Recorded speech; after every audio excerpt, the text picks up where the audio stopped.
This is Agriculture Today, and I'm Shelby Varner with the K-State Radio Network. K-State grain economist Dan O'Brien begins today's show with his update on the grain market. He says hard red winter wheat basis has weakened sharply in western Kansas, and many states are continuing to experience drought.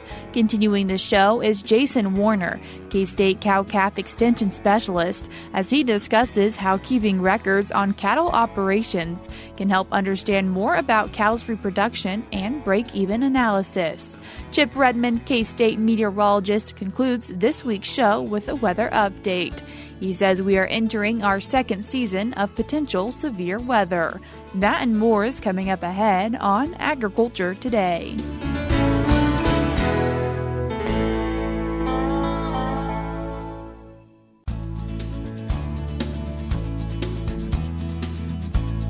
You're tuned in to Agriculture Today, and we start our Friday show with a grain market update with K-State grain economist Dan O'Brien. Dan, thanks for joining us today. Thank you, Shelby. Dan, starting off our conversation about the grain market with what are futures looking like? Well, we're in a time of weakness, as we approach fall harvest. Even if we were to get adjustments to the lower side for U.S. production, for corn, for soybeans in future USDA reports, still we have such a quantity coming of what we do have that we tend to see harvest lows. And of course, this puts farmers in the mode of either selling because of cash flow needs or storing for later sale in hopes of something better. And so we'll see it. But again, we're not in the majority of the state not at harvest yet, but are getting ready to do so. And so we're hopeful for our Kansas farm clientele to have as good a harvest as possible, or as good a crop insurance payments as possible. Either way, we want them to do well financially,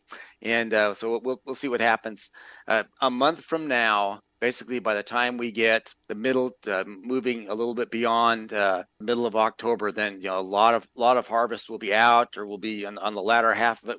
We think, and we'll see what the tail of the combine yield monitors tell us as we go through the state for corn, for sorghum, for soybeans, and any other fall harvested crops. And Dan, what are the cash markets currently doing across Kansas? They've weakened right along with futures prices. The basis levels are certainly not as strong as they were just 2-3 months ago, earlier in the summer. You see corn cash prices at a low of $4.55 in Columbus area, and Topeka at $4.55. The high, Garden City about $5.05. These are the main 6 locations that we follow all throughout these weeks. Again, Colby, Salina, Topeka, Garden City, Hutchinson, Columbus. Harvest prices just about the same. Again, we're in September on the verge of harvest, so they're virtually the same. Still the same pattern holds up in terms of strength in some areas for sorghum prices. Again, cash price for sorghum $5.25 in Hutchinson, $5.05 in Salina, and both of those are 40 cents higher than the current corn prices. It's just a matter of quantity and enthusiasm at this point in time for grain sorghum purchases. And of course, grain sorghum purchases a lot of which go to China. So good for sorghum. It's having a good moment right now in terms of export demand. Soybeans, again, we had seen strong soybean prices 13 plus, higher than that even during the height of concerns about where the crop is going at this time, given the attitude of the market as it sees USDA reports that we've had so far, and maybe not even yet anticipating the next ones. We're looking at a high of $12.96 actually in southeast Kansas, Columbus area, $12.89, Hutchinson, $12.89 in Topeka, and then weakening to $12.19, $12.49 out in the western part of the state.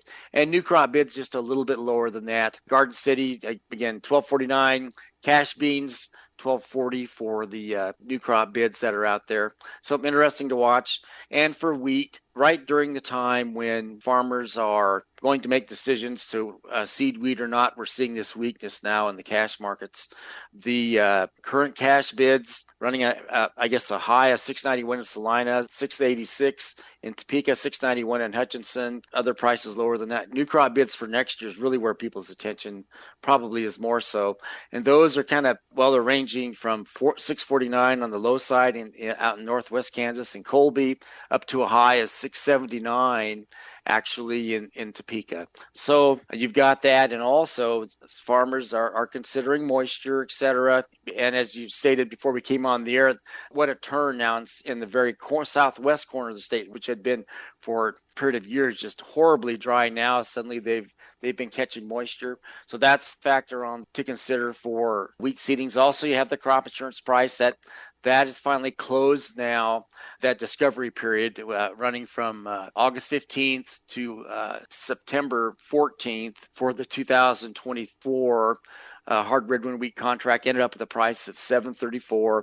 At this time last year, we had a price of $8.79. So farmers, if their reference price is last year's price of $8.79, and now they're sitting about $1.35 or 45 lower than that, that's, I wouldn't say it's discouraging, but it's not quite as profitable. Again, Southwest, they do have moisture, so that's good. Other parts of the state don't have as much, particularly the central part of the state where we have quite a bit of wheat seeding. So it'd be interesting to see where things go in terms of wheat seeding coming up. I guess the standard train of thought is that crop rotations and moisture have as much to do with whether we seed wheat as does the crop insurance price, as does current cash markets. That said, though, we're seeing some things happen that aren't encouraging wheat seeding quite as much as we would hope to see if you're cheering for strong acreage in the state of Kansas. And talking about some unfavorable conditions kind of for hard red winter wheat basis in western Kansas. We try to follow, again, these same particular locations on the basis levels, and it's just telling that in the eastern two-thirds of the state, again, the central corridor and the eastern corridor, basically, in essence, basis levels for wheat have fallen pretty much to their recent 3-year average, a little better than that in Columbus, but almost right on in Topeka, Salina, Hutchinson. But when you go out to the western part of the state, we've seen a break of about, compared to the 3-year average, we're about 40 or so cents below that right now in the Colby area, and in the Wright area down southwest Kansas, you're looking at about 20 or 30 cents lower. So just some weakness at this time, and nothing that couldn't be solved by great export demand. But that's been our bugaboo. We just haven't had that. We're kind of focusing a lot on domestic in our discussions right now, but gracious sakes, the strong movement of wheat out of Russia, out of the Black Sea region, somewhat more open corridors for wheat to move out of Ukraine through Europe are a real burden on us, as well as the U.S. dollar. I don't think that can last forever, though. We have El Nino is having dramatic effects projected to have even worse effects on Australia, and that would affect their wheat production. You have various issues around the world that are at play on the wheat side. Canada not doing just wonderfully in terms of battling dry conditions. I don't think that forever and ever we'll be seeing this current situation. But right now, given what's right in front of us, given what the market is perceiving, you're looking at a situation where there's just not a lot of enthusiasm recognized by the wheat market. I guess I'm just an old, bitter clinger to supply-demand fundamentals. And with that, gracious, the world stocks to use for wheat are tight. They've almost never ever been this tight in terms of world stocks to use, world minus China stocks to use. And what turns that around? Well, when the supplies that are supposedly out there are so tight that buyers have to start bidding up cash prices out in these markets. And when that occurs, then we'll see the market respond. But it's just really unfortunate timing right now in the state of Kansas, as we're just about to seed hardwood winter wheat, to see the weakness that we have in basis in some of these western Kansas areas. And lack of moisture has been a big thing for many parts of Kansas. However, hasn't only been an issue for Kansas, but also states around us. Yes, when you look at the U.S. overall, as of September 19th, you have 58% of the U.S. corn crop in drought. And that situation brings to mind what the next USDA report might bring for U.S. yields and production. Again, we have high enough acres that we're insulated a little bit on that, but who would be surprised given continued dry conditions in the way that we had such sharp, hot drought at the end of that marketing year, that we either stay at 173.5 bushels per acre or drop to, again, another one plus bushels down to 172 or thereabouts. Really, that would surprise no one. And frankly, the October report coming up will give us more hard evidence. It'll be just on the cusp of harvest, or harvest will have already started. So you got to have that situation. Since we're talking about corn, when you look at the states that are the driest, well, the one that's showing a lot of drought that we don't think much of as vulnerable is Iowa. 98% of Iowa is showing some type of drought. Minnesota, 100%. Wisconsin, 89%. Louisiana, not a big corn state, but 100% in drought there. Other places that are pretty important: Nebraska, 71% of the states showing some type of drought, and Indiana, 44%. Illinois at 33%. So maybe the old adage that traders bid what they see outside their window, or now we have to add in what they see outside when they lift up their eyes from their computer screen outside their house. If they're all located in Illinois, they don't think things are that bad. So I guess if there's a time of volatility coming up, it'll be in about 2 weeks when we come to that next USDA crop production report, and then we'll have more hard data to look at and go from there. And what we see for corn is one aspect of it. What we see for soybeans is even more so of a concern. Again, Iowa, 97% drought. Minnesota, 100% drought for soybeans in terms of soybean production. Kansas, we're only at 80%. Then Illinois at, again, 27% on the low side. Indiana, 45%. Missouri at 60%. So a lot of states have a lot of drought that they're dealing with. So in the midst of our lower prices right now, there is that issue of the October crop report. That'll be coming out around the 9th, 10th, 11th. And when that comes about, there's a likelihood of some volatility in the markets. The exact date on that actually will be October the 12th. So stay tuned, I guess, for that. In the meantime, we'll be harvesting and trying to make decisions on either cash flow driven current sales at low prices, or do we hold for some period of time and try to benefit from storage. That was K-State grain economist Dan O'Brien. We're cutting to a short break now on Agriculture Today, but we'll be back with more ahead.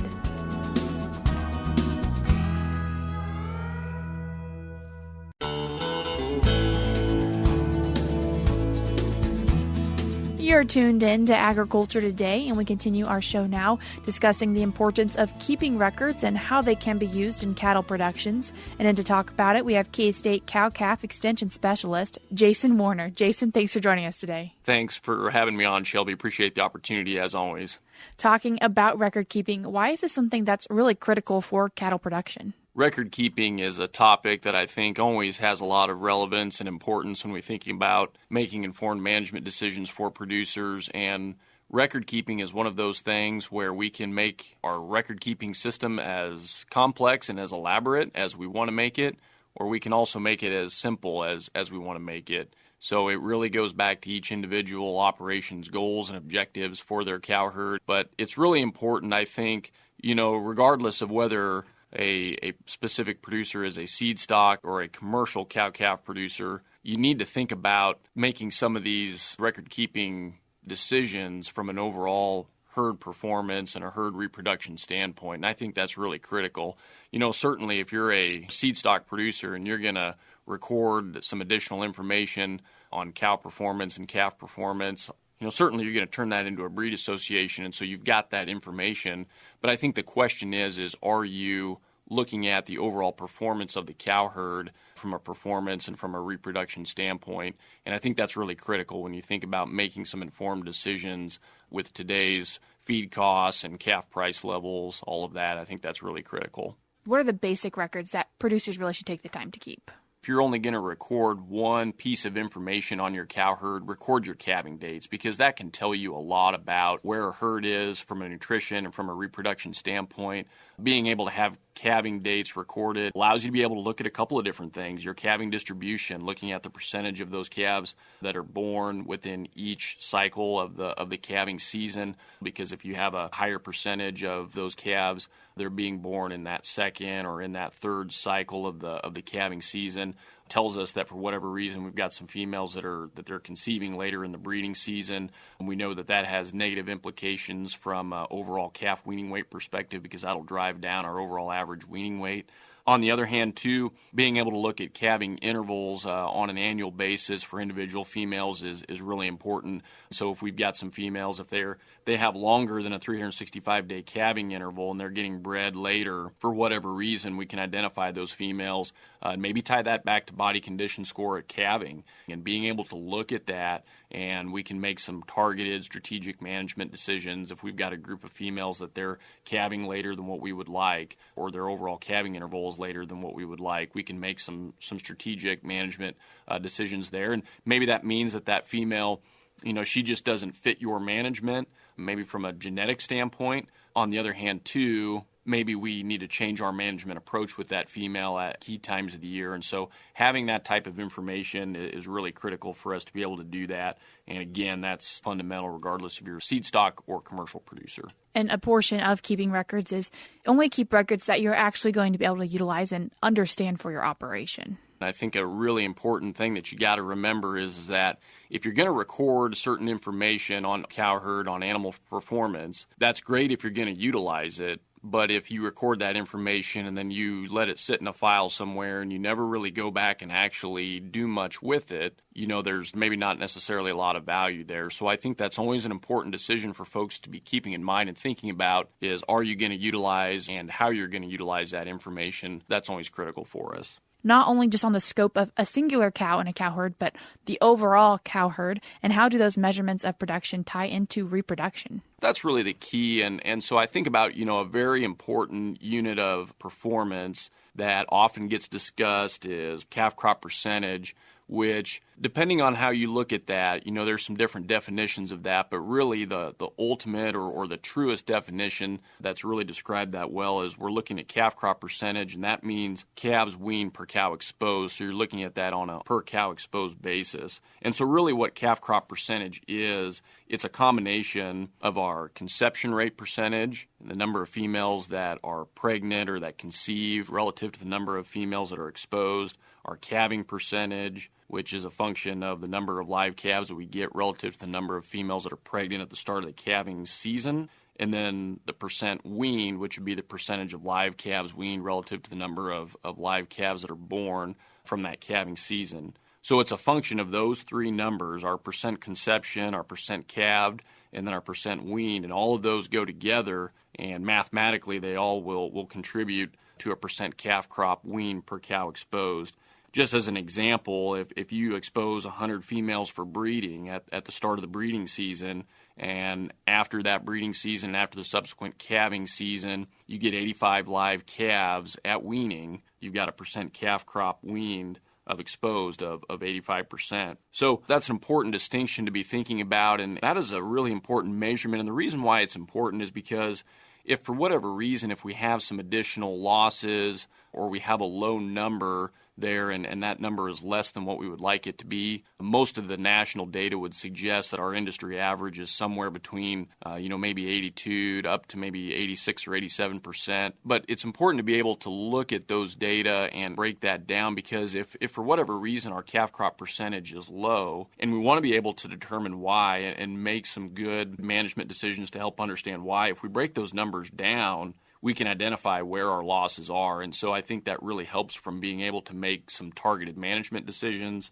That's really critical. And a challenge that I often see with producers when we talk about making these performance measurements is that from the time when we make the decision to expose a group of females for breeding until we get that subsequent calf crop from that mating, that's 16, 17 months, sometimes longer than that. And so we have a long time period in there. And so oftentimes it can be harder to go back, pull that information together and look at that. But that's really critical. And again, just having a good fundamental grasp on what your percent calf crop weaned is important, regardless of whether you're a seed stock or a commercial producer, because even if you're a seed stock producer, you're recording weaning weights. We've got some cow performance data that goes in there from calving. But the key is, are you looking at it on a total herd performance perspective? And that allows you to make some informed management decisions and work through that really well. And so how can these production measurements tie into economics and marketing of the cattle herd?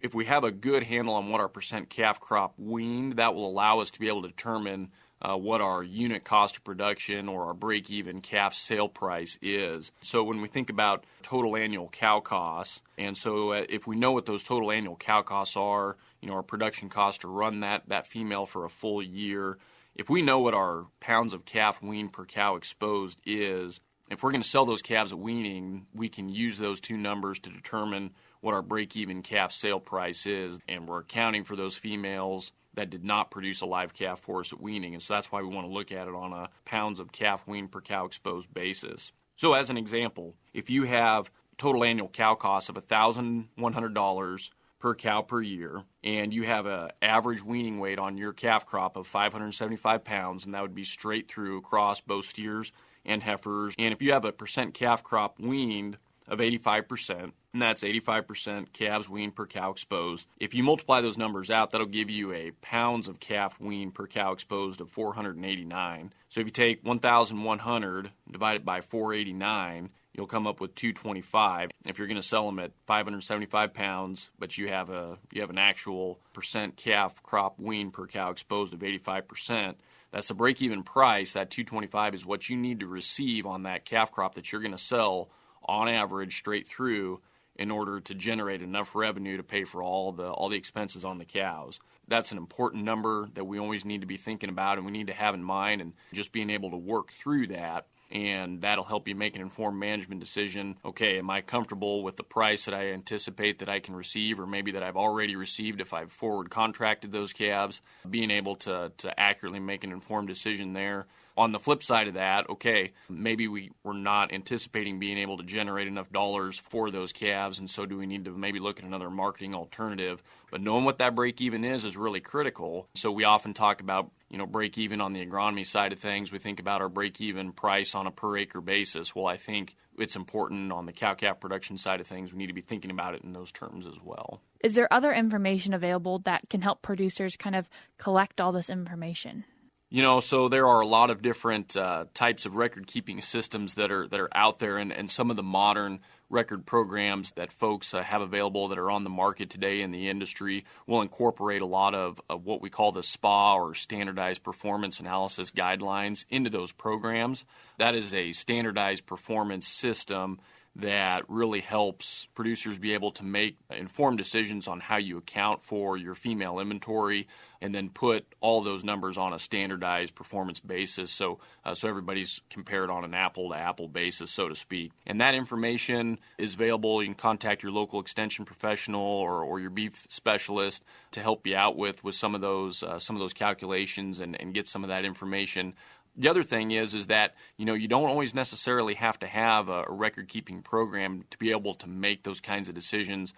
You can do that by hand with pen and paper. You can use an Excel spreadsheet or another type of program there to just manage that information for you. There's a lot of different ways where you can still go through and make those calculations. It's very beneficial for people to be able to do so. That was K-State Cow-Calf Extension Specialist Jason Warner. We're cutting to a short break now on Agriculture Today, but we'll be back with more ahead.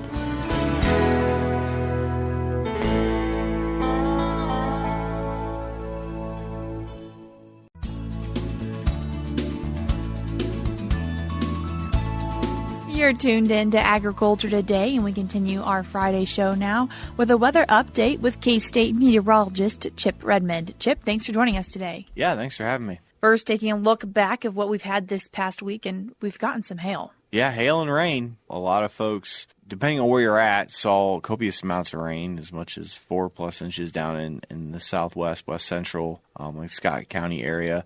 And then pretty uniform precipitation when we look at the event on Friday. Fairly widespread rain for a lot of central, south central, and southeast Kansas. And then Saturday we had hail, and multiple swaths of hail across the northeast. That is kind of the story that folks in the west have been dealing with for a while now. They've had a storm every week or so that took a nice corridor out of crops, unfortunately. And we saw that finally in northeast. We had 1 to 1.5 inch hail. It's kind of interesting, though, as we sit in Manhattan and it all went around us. But north of I-70s, they've been the dry ones, and that's kind of where Manhattan sits. And you can kind of follow that corridor all the way across the state, where to the north side, just not a lot of moisture and below average moisture in most places. A couple isolated areas saw some, but it's been an interesting year for precipitation, and it's just shocking to me how much has favored the Southwest this year. And what is the drought monitor looking like now? Yeah, so the drought monitor reflected those precipitation events, especially in the South Central and Southwest, with some removal of D0. So now there's more D-nada, we call it, no drought in the Southwest. Still mind-blowing. And then as we got further north and east, though, those areas that did miss out in the precipitation, especially around the Kansas City area, they saw drought increase this week. So still a lot of the state in drought. We still have exceptional and extreme drought out there in the state. And unfortunately, it's the beat goes on for a lot of them. They need a lot of rainfall to make up some of those deficits.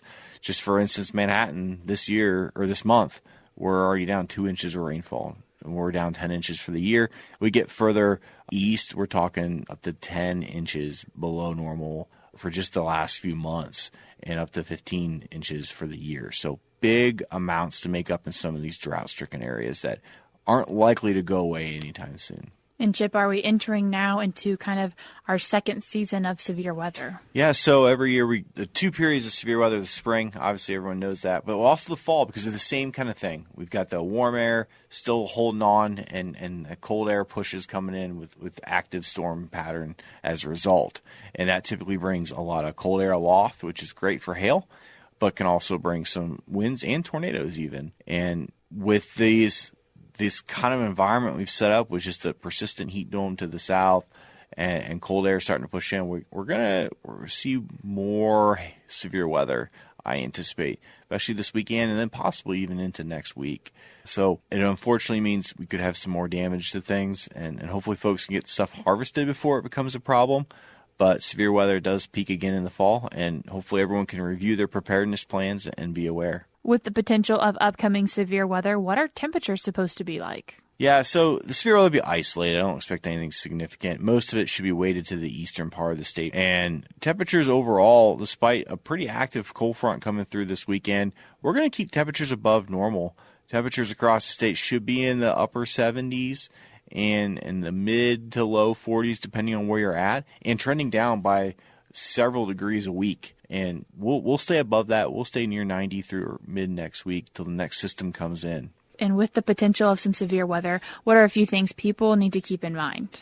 Yeah, you have to remember lightning's the biggest hazard. We've got a lot of outdoor events going. Football's real big this time of year, especially for the K-State game on Saturday.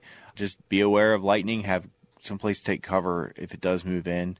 Have a way to get warnings. And probably won't be so much this weekend, but if we do end up seeing like more of a tornado risk in the future, just know where your shelter can be. And Chip, where can people stay up to date with weather?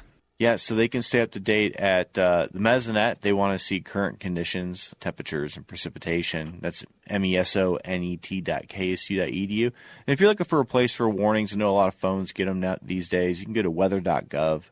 It's a real easy one to go to. Chip, I appreciate you taking the time to join us today and giving us our weather update. Yep, thanks for having me. That was K-State meteorologist Chip Redmond. That's all we have for you this week on Agriculture Today, but we'll be back with more for you on Monday.